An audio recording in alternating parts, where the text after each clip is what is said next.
What's up, y'all? It's Tommy here with Everyday Finance, and today I'm going to talk about how you can go about getting cheap flights to areas like Europe, South America, and pretty soon I'll even be going to Southeast Asia. I'll also break down how I managed to even get some of these flights for free. Alrighty, so if that's something that sounds good, be sure you stay tuned. Now, I think the majority of the world kind of looks to buy flights for their vacations, and they're not really too strategic about it, right? It's really just kind of like you've always wanted to go to a location, or maybe your friends told you about a dope spot to go visit, and you decide, hey, I'm gonna go on vacation out there, right? And I did that myself for the longest time. And what typically happens is you end up paying way more for the trip than you should have, or it might even be a situation where the price tag gets so high you end up not taking the trip anyways. So if you follow the tips that I'm gonna be giving in this video, you'll be able to take flights a lot cheaper and possibly even be able to take more flights per year than you have in your previous years, right? And you know, this is something that is not just theory,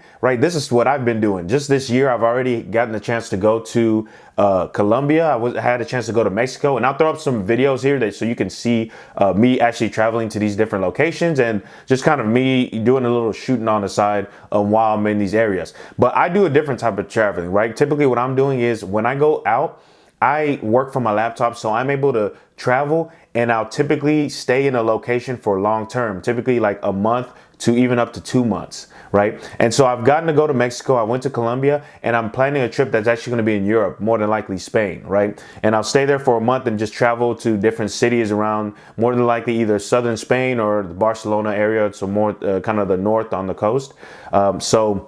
Yeah, this is definitely something that's not theory, right? This is what I've done and I continue to do. So I thought I'd put all the ideas that I've or all these different techniques that I've found that have been, that have helped me, right? From all the mistakes that I've made, I've kind of found ways to get past those mistakes. And that's what I use to make sure that I book the best possible trip and I have fun on the trips that I go on. Now, right off the bat, the first thing I want to say is you want to be flexible with the time that you're actually going. Now, one thing that I found out from, just traveling and spending long periods of time at locations is that, depending on when you go, the prices are going to be completely different. Okay, I can give you a scenario of like, if I go to Paris in the summer, it's going to be, sky high prices. Whereas if I go to Paris in the winter, right, when no one wants to go, right, if I go to Paris in January, that's whenever the prices are going to be the cheapest, right? But the con of that is, no one, you don't want to go to Paris when it's the winter and it's snowing and it's cloudy and gray outside and everything like that, right? And also, a lot of attractions or things that you want to visit are possibly going to be closed, right? It's not going to be the Paris that you know of or that you've seen on TV and things like that. So what you want to look at it is there's a certain season that I like to focus on. And I think that is great for you, especially if you're looking to travel, but you don't want to spend as much money. Okay. Now, the first season that we all know is going to be the high season, right? This is going to be like the best time for tourism. This is typically just looking at Europe. These numbers are going to be based off of Europe, but you can find these online with a quick Google search. You can find it for whatever location you're looking at. Now, with the Europe area, right? Let's say we're looking at Paris, for example. The best time for tourism is going to be the high season, right? That's whenever the best time for the tourism industry. So that's typically around mid-June to August. And this is when prices are going to be sky high. I'm talking about even tickets to get over there are going to be expensive. Once you get over there, accommodations are going to be expensive, right? Hotels are going to be raising their prices. Airbnbs are going to raise their prices. Any type of short-term rentals are going to increase their prices. And the benefits is the weather is going to be amazing. So that's going to be a plus. You're going to have the tourism is going to be in full effect. Kind of like I was mentioning previously, it's kind of like the flip coin of that, right? There's going to be tours running nonstop. Shops are going to be open. All the attractions are going to most likely be activated and actually open full time, probably even more than they typically are. And that's the great thing about it. But the cons are going to be, again, everything's going to be extremely expensive, right? And I typically recommend you don't go around that time. Okay, I typically completely avoid that time. I'll usually go to, I'll go to other countries that, are experiencing the reverse of that, or that are just not as touristy of locations, right? Where I know there's not going to be a lot of tourism going on at that time. Okay, now the second season, right? The second out of the 3 seasons is low season. This to me is like the worst time for tourism. Kind of like what I was saying is going to Paris in like January, right? And This typically, if you're looking at Paris, we could say this is from like November to March. Okay, you know, the weather's horrible. One thing that I always remember is I actually got a chance to study abroad in in Paris, right? When I was in college, and it was crazy. Like I thought it was, you know, it was gonna be fun, right? I was like, yeah, I can't wait to get to Paris. And I'm a Texas boy, so we get snow like, you know, once a year if we're lucky, maybe twice a year, you know, it's probably the record, right? And when I'm talking about snow, and I'm talking about it's like light snow coming down, nothing too crazy. Maybe, you know, we'll get a little like, you know, ice on the roads, nothing too crazy, right? And so I was thinking, man, it's gonna be so dope for me to go. And I had to get there. I was doing a whole semester, so I was gonna be there from January all the way until May. And so whenever I get there, you know, this is the middle of their like low season, right? And I remember the first day I got there, you know, I get dropped off by a taxi at the place at my Airbnb, or my I was doing a homestay with the family, and I get dropped off there. I put my stuff inside, you know, meet the my host mother and everything, and then she's like, yeah, let me walk you around. You know, we go back outside, and guys, I kid you not, it was like, to this day, the worst weather I've ever seen. It was like snowing, but it wasn't even like snow. It was like sleet and snow, like a combination, where it was almost like, you know, like it's like if you're eating like a slushie or something, right? It felt like the ice was like a slushie. So it would like, the snow would hit your face and it would just slide down. Oh my God, it's probably the worst experience I've ever had, man. And literally, I didn't even have the right shoes. I didn't even know there were specific shoes, like types of shoes they recommend you wear. So I'm over there slipping and sliding. I fell probably like 5 times. And I just met my host mother, right? This lady's looking like, what's this guy doing? You know, I was just completely miserable, and probably miserable the first like month or two, right? Before the weather actually started warming up, right? But that's kind of what really got me to make sure that I was careful what times I went to certain places, right? The weather, sometimes it becomes like a last priority. Whenever you see a good price on a ticket, you're like, you know what, let me just go over there and you know, head over there and visit. You know, I'm seeing all the prices are looking good, but you want to make sure that the weather's at the type of weather that you want. And later on here in the video, I'll explain to you guys how I always check the weather at places, and how I know exactly what the weather is going to be at X time of the day, right? At 5 p.m. I know what the weather is, all that, right? I have different websites that I look at, and I'll be touching on that, okay? But besides those 2 seasons, the season that I typically would go, for example, to Paris would be, I'd want to go, you know, in what's called the shoulder season. Those are like the season, it's like the extra seasons right before and after high season. So that's going to be from April to mid-June, and from September to October. Now with these sections, what I found is that these 2 little parts, the shoulder season, I found that you're able to really capitalize. It's pretty much like you're either catching, you know, you're catching it right before it's the peak season, or right after the peak season.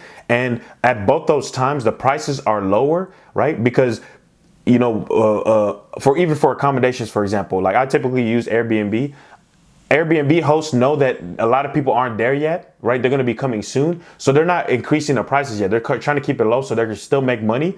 And they anticipate during the high season is when they're going to shoot their prices up. I've talked to people, for example, you know, depending on when you're watching this video, I was talking to some Airbnb hosts in Spain, like for example, in Barcelona. And they were telling me like, hey, if you're trying to book in like September, that's still high season. So we're going to we charge a lot more during that time, right? So it's literally like, since I have more flexibility, if I want to travel in October instead of September, the prices are going to be drastically lower than they are in that September, like during the high season.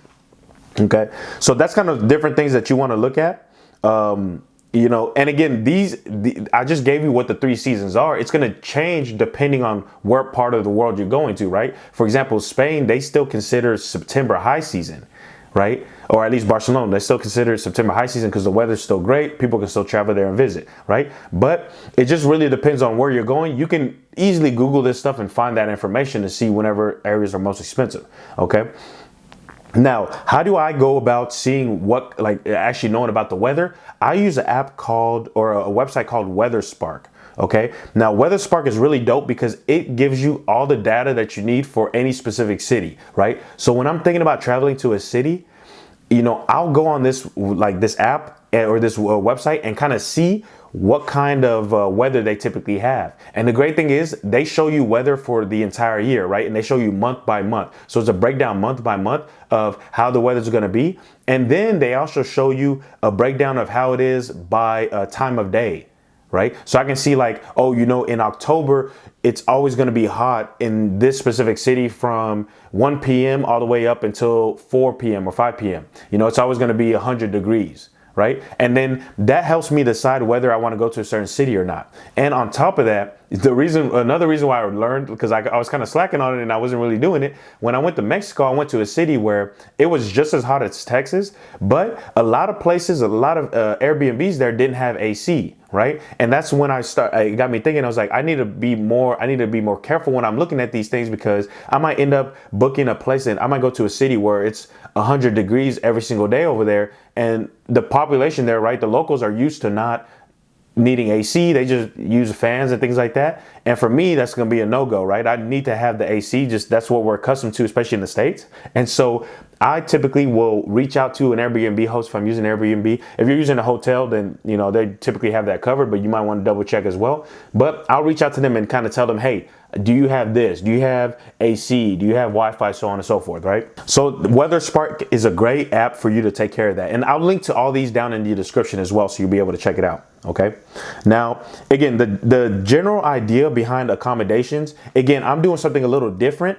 You could still use this method, but it's a little different for me just because I'm usually staying a lot longer at places. But I'll check on Airbnb to get an idea of what kind of rates I should expect. So if you're thinking about flying into a location, whether you're going to use Airbnb or not, you can use Airbnb to get the general idea how much accommodation costs there. Okay. So I was able to see, just looking at Spain there's a lot of places in Spain, a lot of great cities that have rents as cheap as what I was seeing in South America. Right. But of course, if you're going to go to the higher population areas, like, for example, you're going to Barcelona, which is a really big international city, the rents are going to be outrageous. Even the locals there have problems living there on their own. Right.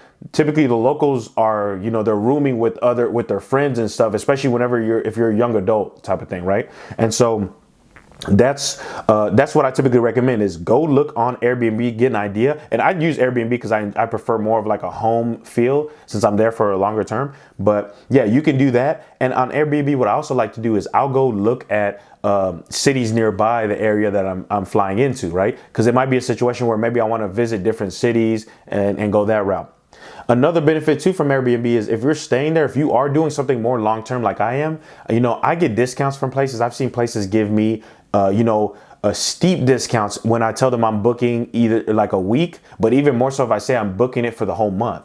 If I'm booking a person's place for the whole month, they'll typically give me a discount. Like I might even get something like, 50% off. I've seen it. I think I might have even seen one for like 60% off at one point, right? And you can see it yourself. If you go to Airbnb and you actually put in the dates, like just go to Airbnb and say you want to book for one whole month and then search and see what pops up. Whenever you go look at the pricing breakdown, you'll see that they'll typically give like large discounts for people who book longer term stays, just because it's a lot simpler for them. They don't have to bring in someone to clean over and over again. They don't have to worry about that turnover because you're there for that entire month. Now, the actual meat of the video, guys, tickets, right? The actual flights itself. Now, this is going to depend, economy versus business or first class. I used to always think, it's better to fly economy, but it really depends what your situation is, right? There's still great benefits out there to you flying first class, or there's still great deals out there where it might even make sense for you to fly first or business class, right? Even if you're trying to save money, right? And it really depends on what your budget is and what kind of lifestyle that you're living, right? And what I typically do, first, I'll look at what the typical regular cost of the ticket is, right? Either from searching online or just, if I know I want to go to a certain place, I'll just be looking from time to time to see, what the prices are looking at. And certain apps, like for example, Google Flights, which I use a lot, typically tells what the median pricing is for a certain place. And that's where I've seen probably the best benefits is I love Google Flights, man. Google Flights is the bomb because it gives you so much flexibility in terms of seeing how the pricing will change just by you making little adjustments. Instead of doing my vacation on the first week of September, if I did it on the third week of September, the ticket prices might be $200 cheaper, right? Things that you wouldn't really know if you're just searching on like a typical website or a regular, one of those regular budget websites, or I don't know what you call them, but like the Expedia, Priceline, things like that. But Google Flights, I'm able to actually just make those adjustments and kind of see what kind of different pricing there is, right? And I'll be throwing up captions here so y'all be able to see that as well. Yeah, and so just by me using that technique, I've been able to find tickets at like a fraction of the cost. There's another technique that I use as well that I'm going to mention here a little bit with Google Flights. But first, what I wanted to touch on is the a website that I've used that's helped me be able to find, mistake flights, depending on what, I'm not sure how their plans are right now, but they have mistake flights, mistake fares basically, right? Whenever an airline accidentally sets the pricing wrong on a ticket, so a ticket that's typically supposed to be like $1,000, because it's like let's say $2,000 business class ticket to fly overseas, somehow they did it wrong and that international flight's booking it for $200 for the business class, right? Those are those kind of tickets where you just got to catch it like within, you got to catch it ASAP pretty much. Like if you miss it, then if it takes you a couple hours to see that, they'll have corrected it by then, right? And so I use a website called Scott's Cheap Flights. I'll link to them down below. I actually have, since I've been using them, I've been able to catch really great flights, and they work kind of great in tandem with Google Flights. So it's not like you're booking through them. They're just kind of like tracking down these tickets, not just mistake tickets, but they also find like just regular tickets in general, right? So whether it's tickets for economy or even tickets for business and first class, they do all of that, right? And so I'll link to them down below. I actually even started doing, I partner with them, so that if you do click through our link down below, they do help support the channel as well. So that's a great way for you to support the channel. But yeah, I've been able to use them. Even just their free plan is amazing, right? And that's what I was using for a good chunk of the time. They have a paid plan, which I want to say is around 30, 40 bucks. I can't remember the exact cost of it now, but you pay yearly. And if you think about it, it's, let's just say it's 50 bucks. Let's say 50 bucks, right?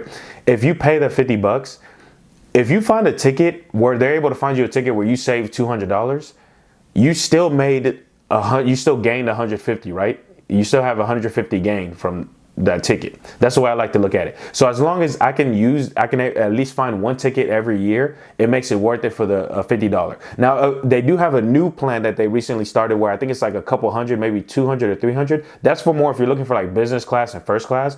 I don't typically fly like that. If I'm in a situation where I want to fly like that, then I'll typically use other methods that don't require cash, and I'll touch on those here too. But I'm not using that plan yet, but that's another plan if you're someone who typically flies in that fashion. But another great thing is actually one of the guys, Scott from Scott's Cheap Flights, he actually had a great breakdown that he did Ask Me Anything which is on Reddit. It's a Reddit subreddit that's out there. And he was talking, he mentioned something that I thought was fascinating. He said, the old way of planning flights was like this, right? It was like you pick where you want to go. Then step 2, you pick when you want to go. And then step 3, you check airfare. And what he was kind of saying was there should be a new way of looking at flights. And what you should do is you should, step 1, see where there are cheap flights available from your actual home airport. And then step 2, pick one of those destinations. And step 3, you pick when you want to go. Okay. And I think this was amazing because this is something that, I hadn't really thought much of. I didn't know that other people were kind of looking at it the same way. And when he said that, it kind of just validated, that's kind of the idea that I've been doing. And even, for example, the trip that I took earlier in the year, I mentioned it in some videos. If you watch those videos where, the Colombia trip was just kind of unplanned. I literally had planned it the week before.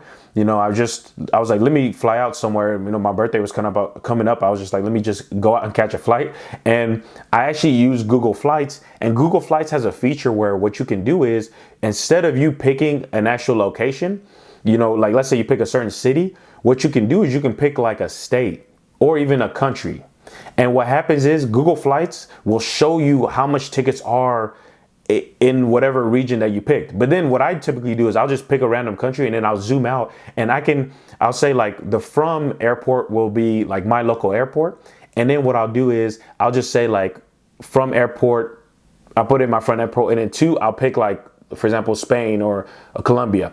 And then what I'll do is I'll zoom out and I'll move around, and then Google Flights is just going to calculate based off of the dates that I set. It's going to calculate and show me, you know, the pricing for different places that I could visit. And it could be places that I didn't really think of, right? So if I see a place that sounds interesting, I'll click in and look more into it. And then once I've found a destination, I'll do research on what there is to do there. Okay. And then, so basically now I know I'm going to get a cheap flight. Now it's just about seeing if there's enough things for me to do during my time there. Right. So it's kind of flipping it the other way, as opposed to, you know, like the way we're used to is like, oh, friends tell us, oh, we should check out this place, or we heard on the news or on TV that this is a dope place to check out. You're kind of doing the reverse, where you're letting Google find you cheap flights and you're just choosing out of those cheap destinations. Okay.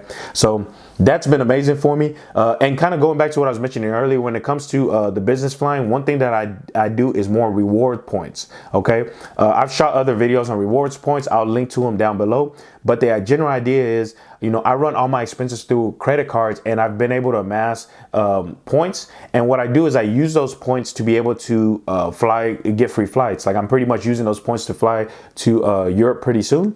And yeah, I think that's something that a lot of people kind of gloss over and they don't really think too much of. But if you have the expenses you're already using, right, you're buying groceries, you're paying, your utilities, things like that. Why not run those through a credit card and then be able to get the rewards points for it? Okay, so definitely something that you'll want to check out.